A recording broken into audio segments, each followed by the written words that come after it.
대통령으로서의 직책을 성실히 수행할 것을 국민 앞에 엄숙히 선서합니다.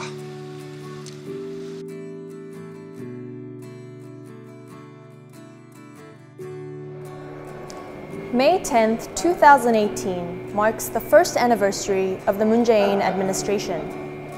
Given the current state of affairs, it's hard to believe that just 1 year ago, President Moon took office faced with urgent calls for domestic reform while also confronting nuclear provocations from the north. Despite these many challenges, the Moon administration has been pushing forward, shifting the political paradigm to a people-centered democracy. It has also taken some major steps to bring peace to the Korean peninsula. Today, Korea.net is at the Cheongwadae Sarangche Exhibition Hall, where a photo exhibition has opened to commemorate year 1 of the Moon Jae-in administration.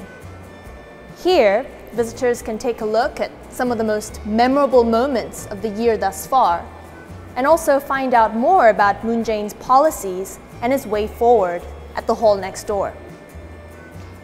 Now that we've looked at some of the most memorable moments, let's find out what foreign media think were the highlights of the past year. Of course, I would have to say the recent inter-Korean summit.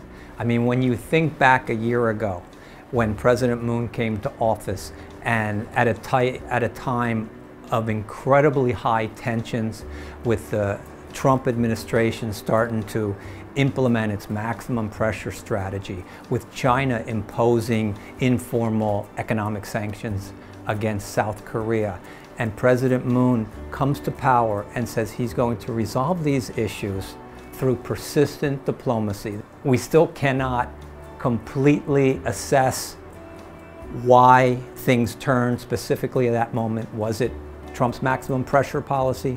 Was it President Moon's outreach to North Korea? Was it the North Korean leader's own calculations for why he suddenly turned towards diplomacy? But we had a complete 180 turn in the last year, from confrontation to conciliation.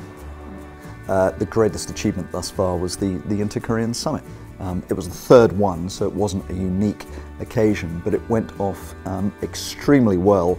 And I think probably the biggest moment of the summit for me, and I use this as my headline, was when Moon said, "We've become friends. We've become very, very good friends."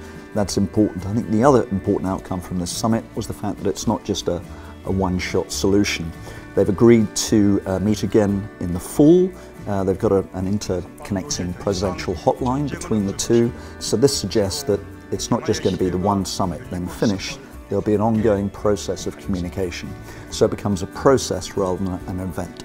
And I think that's absolutely crucial and critical. And I wish President Moon good luck as he navigates this rather perilous course.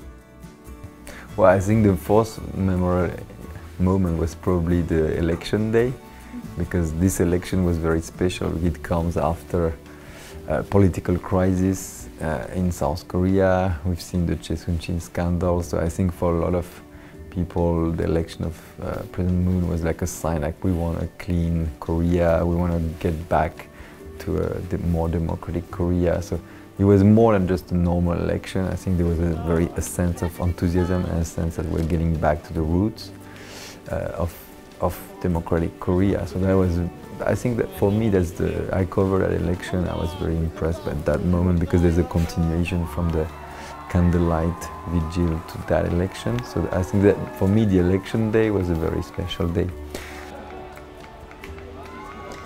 A year ago, Korea welcomed a new president who vowed to be there for the people and who promised to bring peace through dialogue. During the Moon presidency, the people have seen changes both big and small, in some cases with the entire world watching.